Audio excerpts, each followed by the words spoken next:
Kepala Dinas Pertanian dan Ketahanan Pangan Kabupaten Pandeglang Nasir menanggapi soal petani cabai gagal panen akibat dihantui penyakit hama lalat buah di Kampung Pasir Pertiwi, Desa Pasir Pertiwi, Kecamatan Cadasari, Kabupaten Pandeglang. Menurut Nasir bahwa tentunya ini perlu adanya perhatian dari tim di lapangan untuk mendampingi para petani agar memberikan tutorial guna mengantisipasi terserang hama lalat buah. Dikatakannya, jika dilihat dari beberapa tempat seperti menerapkan pola media botol bekas, adakah hal ini untuk menghindari terserang hama lalat buah tersebut? Ia menjelaskan, terserang hama lalat buah ini tentunya karena ada beberapa faktor yang paling rentan kurang maksimalnya perawatan. Hasil produksi panen pun tidak memuaskan. Ia mengakui terkait hama ini kerap terjadi menghantui para petani ketika musim panen tiba. Hal itu tergantung kondisi lingkungan. Terserangnya hama, kata Nasir, bisa juga dari bibit yang ditanam oleh masyarakat masuk kategori bibit unggul atau tidak. Mulai dari cara penanaman hingga pengolahan, hal itu bisa berpengaruh. Sebelumnya diberitakan, malang tak bisa ditolak, untung tak bisa diraih. Peribahasa ini menggambarkan kondisi para petani cabai di Pandeglang gagal panen karena tanaman cabai terserang penyakit dan hama. Salah satunya yang dirasakan petani cabai di Kampung Pasir Pertiwi, Desa Pasir Pertiwi, Kecamatan Cadasari, Kabupaten Pandeglang, yang seharusnya panen banyak, namun kini tak bisa membuahkan panen melimpah lantaran rusak dan membusuk diserang oleh hama lalat buah.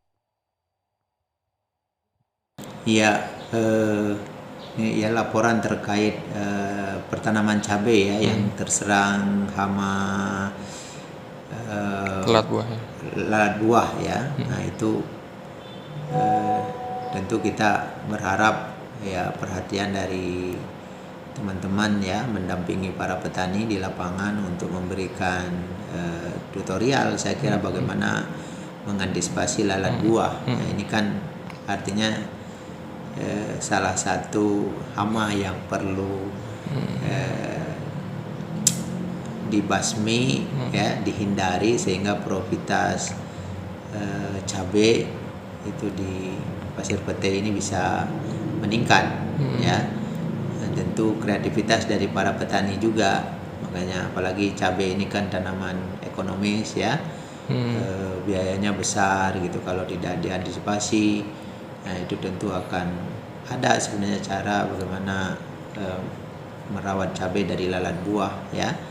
Kalau kita lihat di beberapa tempat itu menyiapkan media bekas botol misalnya ya, ada kasa, ada cairan, itu untuk menghindari sebenarnya kalau banyaknya serangan itu di beberapa tanaman ya pasti antisipasinya seperti itu.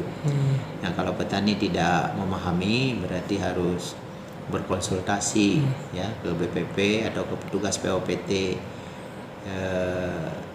yang ada di kecamatan, karena satu kecamatan memang satu ya petugas provinsi. Nah saya kira bisa berkonsultasi itu ya, bagaimana sehingga tidak banyak terserang ya, karena nanti pengaruhnya kan ke menurunnya profilitas ya, produksinya bisa turun kan gitu. Ini saya kira bisa belajar nanti sehingga ke depan itu bisa mengantisipasi bagaimana ya, karena lalat buah kan kita kadang kan tidak paham ya datangnya dari mana gitu kan.